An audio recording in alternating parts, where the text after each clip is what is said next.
ওয়ালা তাকতুলু আওলাদাকুম মিন ইমলাকিন নাহনু নারযুকুকুম ওয়া ইয়্যাহুম, তোমাদের সন্তানদেরকে অভাবের ভয়ে হত্যা করো না, কারণ আমি তাদের রিজিক দিই, তোমাদেরও রিজিক দিই। কোরআন কারিমে পিতামাতার পরেই পরিবার, সন্তান, স্ত্রী, স্বামী এটাকে গুরুত্ব দেওয়া হয়েছে। কথাকে বুঝতে পেরেছেন? তৃতীয় হলো পরিবারের প্রতি দায়িত্ব পালন। সন্তান, স্ত্রী, স্বামী, পরিবার যেটা, এদের প্রতি দায়িত্ব পালন, এটা কোরআনে অত্যন্ত গুরুত্বপূর্ণ বিষয়। আমরা এক্ষেত্রে অবহেলা করি। পরিবার এত বড় জিনিস, সন্তান এত বড় জিনিস যে আল্লাহ তাআলা আল্লাহর ওলি হওয়ার মানদণ্ড দিয়েছেন যে শান্তিপূর্ণ পরিবার। আল্লাহ আমাদের দোয়া করতে শিখিয়েছেন, রব্বানা হাবলানা মিন আজওয়াজিনা ওয়া যুররিয়াতিনা কুররাতা আয়ুন ওয়াজআলনা লিল মুত্তাকিনা ইমামা। আল্লাহ আমাদের স্বামী স্ত্রী সন্তানগুলোকে চোখের শান্তি বানিয়ে দাও, মানে আমাদের পরিবারের সবার ভিতরে শান্তিময় সম্পর্ক দাও, একজন একজন দেখলেই শান্তি লাগে, এবং আমাদেরকে মুত্তাকিদের ইমাম বানিয়ে দাও। তাহলে মুত্তাকিদের ইমাম হওয়ার আগে শান্তিপূর্ণ পরিবার। এ বিষয়ে কোরআন এবং হাদিসে অনেক দিক নির্দেশনা আছে, যেটা আল্লাহ বললেন। আল্লাহ তাআলা কি বললেন? যে তোমাদের সন্তানদেরকে অভাবের ভয়ে মেরে ফেলো না, কারণ আমি তো রিজিক দিই। আমরা বাংলাদেশের মানুষ সন্তানদেরকে অভাবের ভয়ে মারি না। আমরা অভাবের ভয়ে আরবের কাফেরদের চেয়ে বেশি মারি। আরবের কাফেররা সন্তানদেরকে অভাবের ভয়ে জীবন্ত পুঁতে রেখে আসতো। এটাতে সে দুনিয়ার জীবন হারিয়ে যেত, কিন্তু আখিরাতে জান্নাত পাওয়ার সম্ভাবনাটা থেকে যেত। তার মানে এক মরা মরতো, দুই মরা না। প্রথম মরার পরে আবার জীবন আছে, দ্বিতীয় মরণ মানে লা ইয়ামুতু ফিহা ওয়া লা ইয়াহইয়া, জাহান্নামে পড়বে, মরবেও না, বাঁচবেও না। আমরা কি করি? আমরা অভাবের ভয়ে ছেলে মেয়েদেরকে দিন শেখাই না, ওদেরকে দুনিয়াতেও মারি, আখিরাতে অনন্ত জীবনে জাহান্নামের ব্যবস্থা করি। এটা আরবের কাফেরদের চেয়েও মারাত্মক। কিন্তু আমি দেশে আসছি আজকে 16-17 বছর, এই যে আল ফারুক করেছি, আজ সুন্নাহ করছি, মাদ্রাসা করে, বিশ্বাস করেন সারা বাংলাদেশে একটা অদ্ভুত চিত্র। কোনো সচ্ছল, কোনো পয়সাওয়ালা মানুষের ছেলে মেয়েরা মাদ্রাসায় পড়তে চায় না। কোন মাদ্রাসায় পড়লে খাবে কি? ও তো খাবে না, ও না খেয়ে থাকবে। কি দুঃখজনক কথা।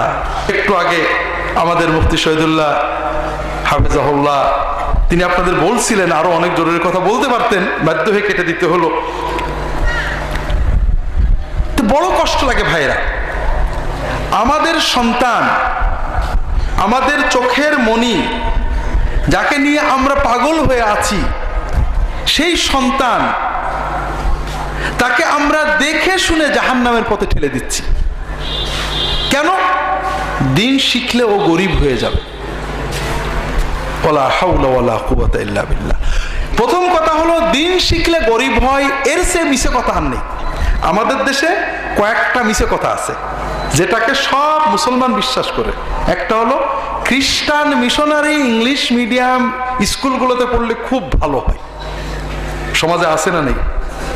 অথচ ইংলিশ মিডিয়াম স্কুলগুলোতে যারা পড়ে, মিশনারি নন মিশনারি, এরা জীবনে বড় হয়েছে। আপনি আমাদের দেশের সিভিল সার্ভিস দেখেন, জুডিশিয়ারি দেখেন, আপনি ইঞ্জিনিয়ারদের দেখেন, কোথাও ইংলিশ মিডিয়ামে পড়ে যে বড় কোনো কিছু হয়েছে পাবেন না। নেই। ইংলিশ মিডিয়ামে যারা পড়ে, মিশনারি স্কুলে যারা পড়ে, অধিকাংশ ছাত্র জীবনেই মদ খায়, বিয়ার খায়, হুইস্কি খায়, অশালীন আচরণ করে, একটু বড় হয়ে নানা রকমের অবৈধ কাজ করে, আর আরেকটু ভালো হইলে নিজের মা বাবাকে কি করে? হয় না? যদি কোনো মাদ্রাসার ছেলে একটা সামান্য ব্যক্তিগত অন্যায় করে, জঙ্গি হয়েছে, বোমা মেরেছে, এটা তো দূরের কথা, স্কুলে একটা ছাত্রকে চড় মেরেছে অথবা একটা কোনো জিনিস নিয়ে পলাই গেছে, এটা সারা বাংলাদেশের সব পেপারে এসে যায়, ঠিক না? পেপারে আসে। এবং এই যে মাদ্রাসার ছেলে খারাপ কাজটা করেছে, এজন্য দায়ী মাদ্রাসা শিক্ষা। কথা বলছেন? আর ইংলিশ মিডিয়ামের ছেলে, স্কুলের ছেলে, কলেজের ছেলে মানুষ খুন করুক, বাপ খুন করুক, মা খুন করুক, চুরি করুক, ডাকাতি করুক, বদমাইশি করুক, এজন্য দায়ী ও নিজে, শিক্ষা না। অদ্ভুত ব্যাপার। এটা হলো আমাদের অবস্থা। এই মিথ্যাচার, এই প্রতারণা, একটা হলো ইংলিশ মিডিয়ামে অথবা মিশনারি স্কুলে পড়লে খুব ভালো হয়, আর একটা হলো মাদ্রাসায় পড়লে খেতে পাই না। বিশ্বাস করেন, মাদ্রাসায় পড়েছে বেকার না খেয়ে আছে আপনাদের এলাকায় কতজন? মাদ্রাসায় পড়া বেকার বেশি না স্কুলে পড়া বেকার বেশি? এক ধরনের ফকির আছে সমাজে, আছে যারা ডাকসাইটে ফকির। ঈদের আগে, কুরবানির আগে, রমজানের আগে বিভিন্ন আমাদের দেশের যে পূজা পার্বণ আছে, রাজনৈতিক পূজা পার্বণ আছে, এই সময়ে তারা আপনাদের কাছে এসে হাত পাতে, ভাই অমুক কাজ আছে, কিছু দিতে হবে, আছে না নেই? এরকম ফকির আছে না নেই? অনেক আছে না? হ্যাঁ, এই ধরনের ফকিরের ভিতরে মাদ্রাসায় পড়া পারছেন কত? হ্যাঁ, বুঝেই পাওয়া যায় না। তাহলে আমরা দেখছি আপনি দিনের বেলায় যারা আপনার কাছে হাত পাতে অথবা চাকরির জন্য দৌড়াই বেড়াচ্ছে, এদের ভিতরে মাদ্রাসা পড়া নেই। আপনাদের যারা অন্য কায়দায় হাত পাতে তাদের ভিতরেও মাদ্রাসার কেউ নেই। তারপরও আমরা বিশ্বাস করছি সেই যে ব্রিটিশরা শিখিয়ে গেছে যে মাদ্রাসায় পড়া ফকরি বিদ্যা, দিন শিখাচ্ছি না সন্তানদের। এটা জরুরি নয় যে আপনার সন্তানকে আলেম বানাতে হবে, তবে এটা আপনার জন্য সফলতা যে আপনার সন্তানকে আলেম বানাবেন। আপনার সন্তানকে আলেম বানাবেন, এটা আপনার বড় গৌরব। আপনি ডাক্তারের পিতা, আপনি ইঞ্জিনিয়ারের পিতা, আমার ছেলে ব্যারিস্টার, এটা আপনি গৌরব করেন। এটা কোনো গৌরব না। আপনার ছেলে হাফেজ, আপনার ছেলে আলেম, এটা হলো গৌরব। কথা কি বুঝতে পারছেন? এটা হলো বাস্তবতা। গত বছরে হজের পরে রিয়াদে গেছিলাম। রিয়াদে আমার অনেক পরিচিত বন্ধু বান্ধব আছেন, সবাই মানে অনেকেই বাংলাদেশি না, আমেরিকান মূলত, অর্থাৎ বাংলাদেশের লোক আমেরিকায় যেয়ে লেখাপড়া করে ইঞ্জিনিয়ার বা ডাক্তার, প্রফেসর, কেমিস্ট, তারা আমেরিকান পাসপোর্টে রিয়াদে চাকরি করেন। দিনদার, আমাকে ভালোবাসেন। বলছেন যে ভাই, আমরা তো চাই যে ছেলেপেলেগুলো দিন শিখে বড় হোক, কিন্তু ওদের দুনিয়ায় চলার জন্য তো আধুনিক শিক্ষা দেওয়া দরকার। এখন কতটুকু ইসলাম ওদের শিখালে পারে ওরা অন্তত মুসলমান হয়ে বেঁচে থাকতে পারে, আপনার পরামর্শ চাই। তাই বললাম পরামর্শের আগে আমার একটা জরুরি কথা আছে, সেটা হলো দুনিয়ার সফলতার যে মাপকাঠি, এটাতে আমি বিশ্বাস করি যে আলেম হওয়ার চেয়ে বড় সফলতা আর নেই। আমার সন্তান আলেম হবে, এর চেয়ে দুনিয়ার সফলতার মাপকাঠি আর বড় কিছু নেই। কথা কি বুঝতে পারছেন? আমার সন্তান ডাক্তার হয়েছে, ইঞ্জিনিয়ার হয়েছে, এটা সমাজের কোনো মানুষ আমার মূল্যায়ন করে না। কিন্তু আমার সন্তান আলেম, অমুক বড় আলেমের বাপ মা, আমি দুনিয়াতেই একটা আলাদা মর্যাদা পাই, ঠিক না? 2 নম্বর কথা হলো, এই আলেমের জন্য যত লক্ষ লক্ষ মানুষ দোয়া করবে সব আমি ভাগ পাবো। 3 নম্বর কথা হলো, এই আলেম লোকটা জীবনে যত নেকামল করবে সমানটা আমি পাবো। কথা বুঝছেন না? 4 নম্বর হলো, আপনারা তো হিসাব করছেন দুনিয়ার এই 30 বছরের জীবনের, এরপরে একটা জীবন আছে না নেই? সেখানে ডাক্তার ইঞ্জিনিয়ারের দাম বেশি না আলেমের দাম বেশি? চতুর্থ হলো, সবচেয়ে বড় ভয়ঙ্কর কথা, যে আমার ছেলে আলেম হলে আমি, আল্লাহ কোরআনে বলেছেন যে সন্তানদেরকে পিতামাতার সাথে একসাথে জান্নাতে রাখবে। কিন্তু আমার ছেলে অন্য লাইনে গেলে দুনিয়াতে কি আচরণ করবে জানি না, কিন্তু আখেরাতে আমার সাথে থাকা খুব কষ্টই হবে, ঠিক না বেটি? কারণ আমল আখলাকের যে অবক্ষয় এখন। এজন্য আমি লম্বা করবো না, দেরি হয়ে যাচ্ছে, বিষয়টা অনেক গুরুত্বপূর্ণ। আমার অনুরোধ হলো ভাইয়েরা, জেগে উঠুন। আপনারা যে যুগে ছিলেন, জেনারেশন পাল্টে গিয়েছে। আপনাদের যুগে স্কুলে পড়েও আপনারা নামাজ পড়েছেন, এখন কিন্তু এই যুগ নেই। আপনাদের সময়ে পরিবেশটা ছিল নৈতিক, আর এখন স্কুলগুলো অনৈতিক, শিক্ষকরা আমরা অনৈতিক, পরিবেশ অনৈতিক, সমাজ অনৈতিক, রাজনীতি অনৈতিক। আমাদের সন্তানরা দ্রুত নষ্ট হয়ে যাচ্ছে।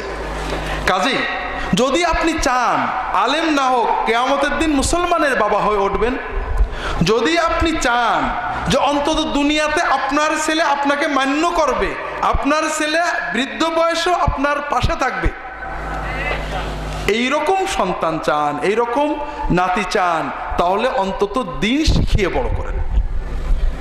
তাদেরকে খুন করেন না, অনন্ত জীবনের খুন করেন না, তাদেরকে দিন শিখান। যারা ছোট আছে তাদেরকে অন্তত নুরানি বা প্রাথমিক মক্তবে দিয়ে দেন, এরপরে তাদেরকে আপনি চাইলে স্কুল কলেজে পড়াতে পারবেন। যদি পারেন কোরআনের হাফেজ বানিয়ে ফেলেন, এরপরে তার স্কুল কলেজে পড়ান, অন্তত মুসলমান হয়ে গেল। আর আমার জানা মতে কোরআন পড়েছে, হাফেজ হয়েছে, তত্ত্বাবধান পেয়েছে সৎ মানুষ, এরা যে কোনো অন্য মানুষের চেয়ে ভালো থাকে। দিন শেখার বিভিন্ন ব্যবস্থা আছে। আমরা এখানে যতটুকু আসুন্নাহ ট্রাস্টে করেছি এটুকুই কয়েক মিনিট এজাজত নিচ্ছি। তবে আমাদের এই আপনাদের সন্তানদের পড়ানোর জন্য আমরা প্রতিনিয়ত চেষ্টা করে যাচ্ছি। আমরা সর্বশেষ আমাদের প্রাইমারি সেকশনকে নুরানি করছি। কারণ কি, আমরা যেটা মুফতি সাহেব, আমি নিজেও গেছি, নুরানি শিক্ষা ব্যবস্থা বর্তমান সময়ের চ্যালেঞ্জ মোকাবেলা করার জন্য অন্যতম পথ। চ্যালেঞ্জটা কি? আমাদের সাধারণ সেকুলার শিক্ষা ব্যবস্থা থেকে, এমনকি মাদ্রাসা শিক্ষা ব্যবস্থা থেকে দিন উঠে গেছে। আমাদের সাধারণ মাদ্রাসাগুলো থেকে দাখিল আলেম পাশ করে কোরআনের একটা আয়াত সই পড়তে পারে না, পারে না, নামাজ হবে না তার পিছনে, ইল্লা মাশা আল্লাহ, কেউ যদি অনেক দূরে কোথাও পড়ে আসে। কাজেই আমাদেরকে বিকল্প চিন্তা করতে হবে। আমার সন্তানের দায়িত্ব আমার নুরানি পদ্ধতিতে শিশু 1, 2, 3 এই 4 ক্লাসের ভিতরে ছেলে মেয়েরা অদ্ভুত ব্যাপার, হাতের লেখা বাংলা, ইংরেজি, আরবি, কোরআন সহি পড়া, কোরআন তাজবিদ। আমি নিজে যেখান থেকে প্রশ্ন করি তাজবিদের আহকাম সব বলে দেয় 2, 3 ছাত্রছাত্রী। কাজেই আপনারা এই পদ্ধতিতে বাংলা ইংরেজির সাথে অঙ্কের সাথে পুরো কোরআন এবং দ্বীনের মসলাগুলো পেয়ে যাচ্ছেন। সৌদি আরব থেকে এক শায়েখ আসছে, নুরানি মাদ্রাসা শিক্ষা দেখানোর জন্য তাকে নিয়ে যাওয়া হয়েছে। নুরানির পদ্ধতিটা হলো, কালকে আপনাদের হয়তো অল্প একটু আমরা দেখাবো, তাদেরকে বলা হবে লেখো, মুখে একটা বাক্য বলা হবে, সবাই সিলেটে লিখবে। এরপর উস্তাদ বলবে সিলেট তোলো, প্রত্যেকটা ছাত্র ছাত্রী সিলেট উঁচু করবে। মজা হলো যে প্রায় 100% ছাত্র ছাত্রী একরকম লেখে, খুব কম। আমি গেলাম ওখানে, বোধহয় 100খানে ছাত্র ছাত্রী, আমার মনে হয় 7, 8, 10 জন ছাত্র বা ছাত্রী লেখাটা কমপ্লিট করতে পারেনি, বাকি সবাই পুরো লিখেছে, একই মানের লিখেছে। তো সৌদি ওই শেখকে উনি কোরআনের একটা আয়াত লিখতে বলেছেন, খানিকটা ওরা লিখেছে, দেখাও, সিলেট তুলেছে। উনি বিশ্বাস করেন এটা অসম্ভব, এটা তো একেবারে সেই টাইপে লেখার মতো। বলে না, এরা আগের থেকে লিখে এনেছে। বলে সব মুছো, সবার সামনে সিলেট মুছেছে। এবার বলে আমি আয়াত বলবো, সেটা লিখতে হবে। তুমি আয়াত বলেছে, বলে সিলেট লিখেছে, সিলেট তোলো, সে আগের মতোই পুরো লেখা। এখন দেখে মনে হবে যেন বইয়ে ছাপানো লেখা।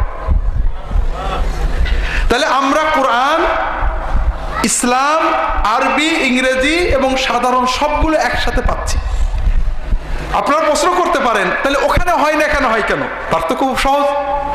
ওখানে শিক্ষকরা চাকরি করে, আসেন একটু পড়ায় চলে যান। আর এখানে শিক্ষকরা দাওয়াতি মিশন নিয়ে আসেন।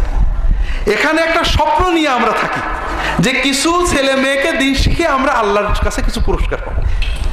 আমরা সেই স্বপ্ন নিয়ে উস্তাদদের প্ররোচিত করি, প্রভাবিত করি, সেইভাবে তাদেরকে গুতাতে থাকি, তারাও সেই মিশন নিয়ে চলেন।